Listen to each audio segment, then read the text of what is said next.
Hi, magandang umaga po sa inyong lahat for our first reading for the day today. Tingnan naman po natin kung ano po ang makikita natin sa first reading of the day natin ngayong araw na ito ng Biyernes, first Friday of the month, first Friday of the year.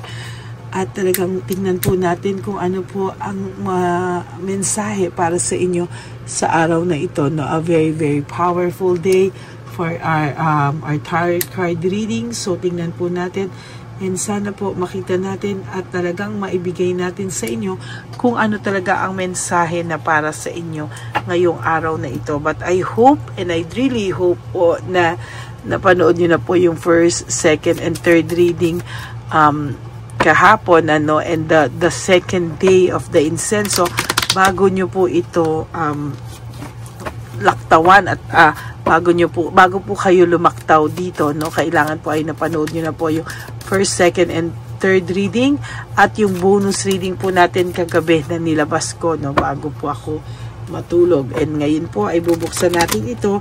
Titingnan po natin kung ano ang mensahe sa inyo para sa unang Biyernes ng taon at unang Biyernes ng buwan. Tingnan lang po natin, balasahin muna po natin maigi ang ating baraha, no.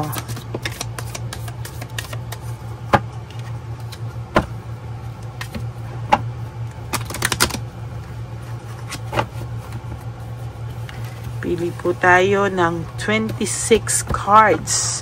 Bakit 26? Kasi po gusto ko pong mas ma-deep dive po, no, kung ano man po yung mensahe ngayong araw na ito, no, para makita po natin, ano. 1, 2, 3,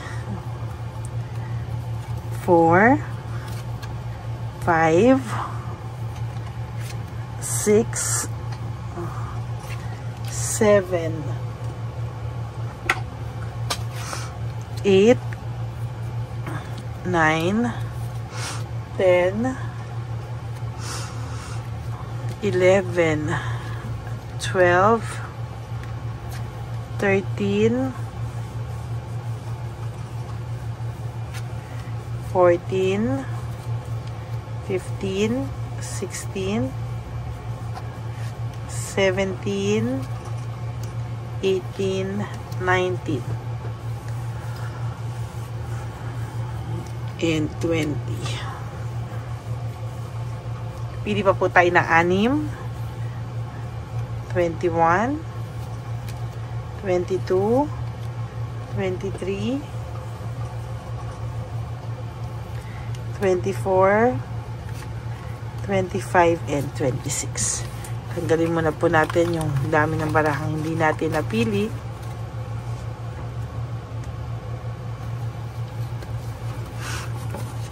Ito po yung ating baraha.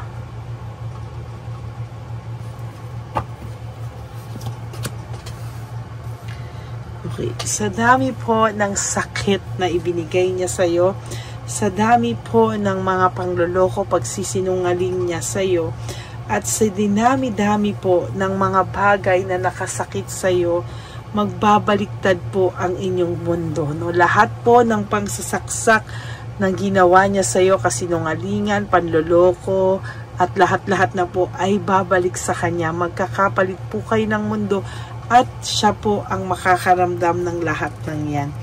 So, as a matter of fact, ngayon po ay nagsisimula na po talaga niyang maramdaman lahat ng sakit na naranasan mo, lahat ng pains na naranasan mo, at talagang hindi po siya tumitigil sa kakaisip sa inyo for this past few days. Talagang nag-iisip po ang taong ito sa inyo sa ngayon, ano. Talagang very, very dissatisfied po talaga siya at talagang nagre-reflect siya at gusto niya pong maintindihan saan siya nagkamali, saan siya hindi masaya, bakit po siya natukso sa iyo, no? Sa totoo lang po, doon po siya nakakaramdam ng matinding sakit, no? Pero wala po siyang magawa. There is this lack of initiative, no? The Hangman.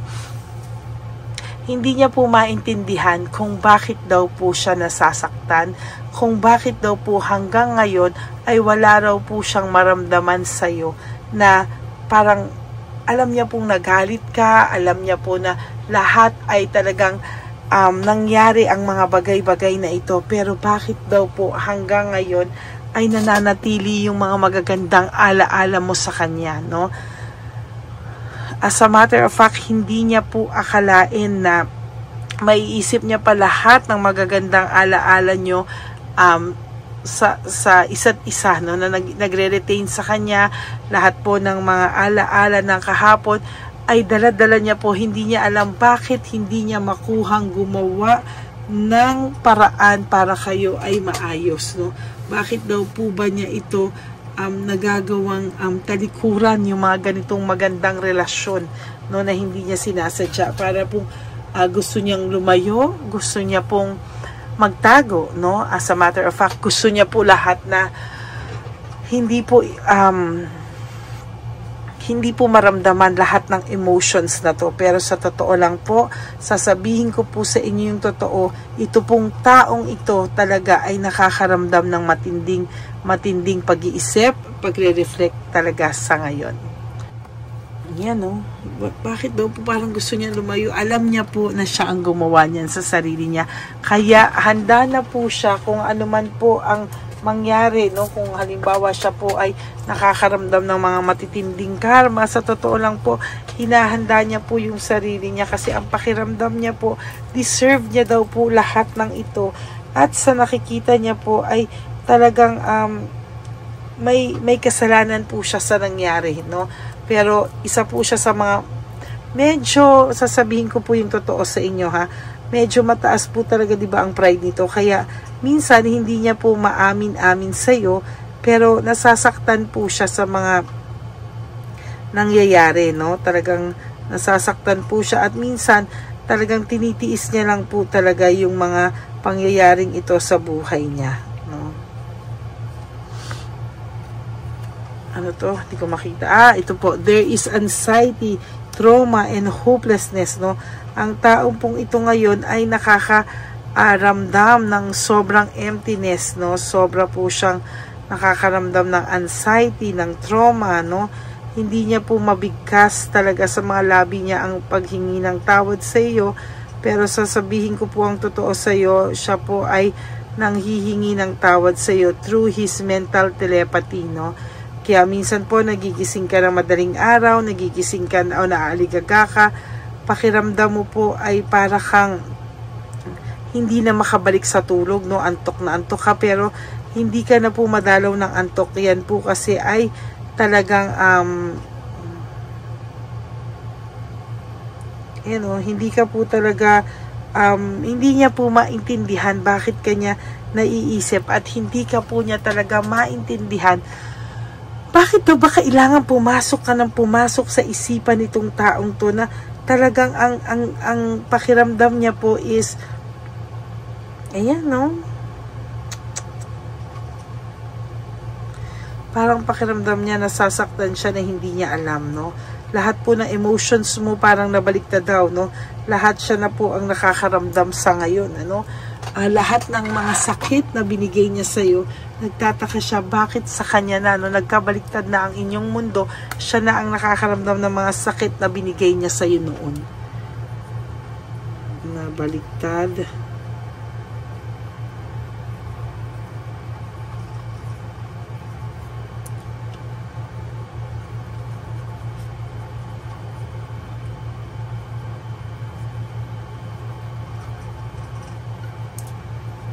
Siya na ang nakakaramdam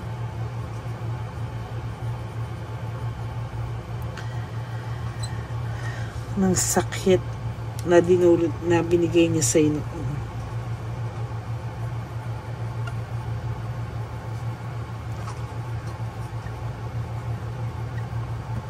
So, nabaliktad na ang mundo nyo. Siya na ang nakakaramdam ng mga sakit na binigay niya sa iyo noon, no? Ang tao pong ito kasi ay ang dami po nitong binigay sa iyo, mga hindi karapat-dapat at hindi mo deserve na mga sakit Ngayon po ay siya naman po ang binabalikan talaga, nagbaliktad na po talaga ang mundo nyo. Siya po ngayon ang nakakaramdam talaga ng mga sakit na hindi niya po in-expect na mararamdaman niya po talaga sa kanyang buhay, no? There is loss and separation, ano. Iniinda niya na po ngayon yung inaakala niyang paghihiwalay nyo na hindi po niya iindahin, ano. Siya na po ngayon ang nakakaranas, siya na po ngayon yung nagtataka, bakit ka ba niya kinukumpara sa tao na pinili niya? Bakit ka ba niya kinukumpara sa mga kasama niya? Bakit ka ba niya hinahanap-hanap? Bakit siya nakakaramdam ng matinding lungkot? Napakadami po nitong tanong sa sarili niya. Oh. Gusto niya pong magpahinga, leaving behind, walking away, leaving everything behind. Parang gusto niya po ng rest, no? Pagod na pagod daw po siya at ikaw lang daw po ang naiisip niya. Bakit daw? Tinapos na daw niya kung anong meron, namili na daw siya. Bakit ngayon nararamdaman niya po yung pagka-disconnect niya sa mundo, no? Bakit po siya nakakaramdam ng disconnected siya sa mga tao sa paligid niya at ikaw lang po lagi ang laman ng isipan niya, no? Siya daw po ay nababurn out, na overstress, hindi niya maintindihan ano po ang nangyayari sa kanya, na ang gusto lang naman niya ay lumayo nung una sa iyo, magkaroon ng bagong buhay na wala ka. Pero bakit daw ngayon na nandiyan na sa kanya, bakit daw very disorganized siya, overwhelmed siya, ikaw at ikaw at ikaw, ang laman ng isipan niya, bakit daw, no? Ang dami niyang, ayan po, lagi ka po niyang kino-compare sa kanyang, sa inyong rivalry, competition. Gusto niyang i-avoid yung conflict, gusto niyang tanggalin sa kanya yung conflict, pero hindi niya po magawa. Nakakaramdam po ito ng matinding self-pity sa pagkawala mo. Hindi niya daw sinasadya. Nakakaramdam po siya ngayon ng matinding self-pity, loss, grief, pero napasok na daw po siya sa isang sitwasyon na naipit na daw siya at nahihirapan siyang lumabas, no? There is this depression, ano, sun in reverse, no? Pag sun po kasi, it is all about celebration, happiness, success, love, etc. Pero ito po ay naka-reverse. So ito po ay nakakaramdam ng depression right at this very moment. Pinagsisisihan niya pong natukso siya, no? Natukso po siya sa material things, sa makamundong bagay, no? Kaya ngayon po ay ina-isolate niya po yung sarili niya dahil ayaw niya pong pinag-uusapan siya at talaga pong hindi niya po siya makapakali, hindi siya komportable sa kanyang mga kasama, no? Hindi po siya makapagdesisyon kung ano po ang gusto niya sa buhay niya, no? Technically, ang taong ito, ano ba yan? May nahulog po na hindi natin alam. Sorry po. Sorry po, nagulat ako. May bumagsak. So, technically po, ang taong ito po ay nakakaramdam na hindi po siya makapagdesisyon sa kanyang sarili at hindi din po siya makapagdesisyon sa buhay niya. Talaga pong hindi siya makapagdesisyon, hindi po siya maka-move on sa kanyang buhay, hindi niya po alam kung ano po ang kanyang gagawin. At sa totoo lang po, sa nakikita ko po ay lalo po siyang mahihirapan sa buong araw na darating sa kanyang buhay. Alam niyo po ba na sa lakas ng energy na naguhulugan yung mga gamit dito, na hindi naman po nahuhulog, na it's 5 a.m. in the morning, and talagang, ay, nako, sa sobrang lakas po ng energy, no? The tower, no? Nagulat po ako kanina. Sorry po. May nahulog kasing mga bagay-bagay. The tower, no? Ito po ay pagkahulog ng kanyang mga pangarap. Ito po ay pagguho ng kanyang mga pangarap, no? At lahat po ng ine-expect niyang kasiyahan ay hindi na po niya nakukuha o hindi niya po makukuha. Talagang pagsisisihan niya po ang bawat araw na sinaktan ka po ng taong ito, no? Broken family, broken relationship, broken pride, shattered dreams, yan po lahat ay dulot ng kasirauluhan, ng kanyang pagluloko at ng kanyang pagbibinata o pagdadalaga ng hindi naman dapat. Naiisip ka po niya ngayon. Naiisip ka po talaga ng taong ito at hindi po siya tumitigil kakaisip kung kamusta ka na daw ba, no? Ngayon niya po na-realize na mahal ka pa rin niya, no? Mahal ka pa rin niya at talagang sa nakikita niya po ngayon ay nagkamali po siya sa naging desisyon niya. Hindi niya po akalain na sobra po ang kanyang naging desisyon, na maling-mali daw po ang desisyon niya sa buhay, no? Talagang ang nakikita ko po dito ay lalo po siyang malulungkot sa mga susunod pa niyang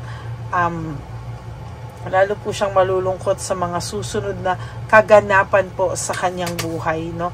Mahirap po talaga yan, pero sa totoo lang po, hindi niya po yan magagawa lahat. Lahat po ng gusto niyang gawin sa buhay niya noon na nagawa niya at nakamit niya ay dahil po yan sa inyo, no? Kaya nakakalungkot po na hindi niya yan ngayon makuha-kuha, kasi sa totoo lang po ay talagang nung nawala ka po sa kanya, nawala po lahat talaga sa kanya, no? Minalas-malas po talaga ang taong ito dahil talaga po hindi mo po talaga deserve kung ano man po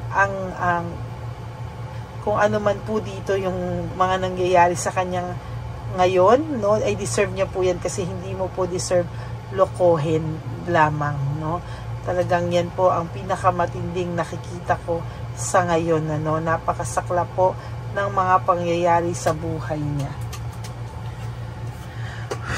Ayan, no? Sinaktan ka po niya, ngayon po siya naman po ang nasasaktan at siya po ang lalong masasaktan sa mga susunod na araw sa buhay niya, no? Very, very masakla po talaga ang pagkatao nito ngayon. Ang mga pinagdadaanan ng pagkatao niya ay sobra pong sakit, sobra pong hindi kanais-nais.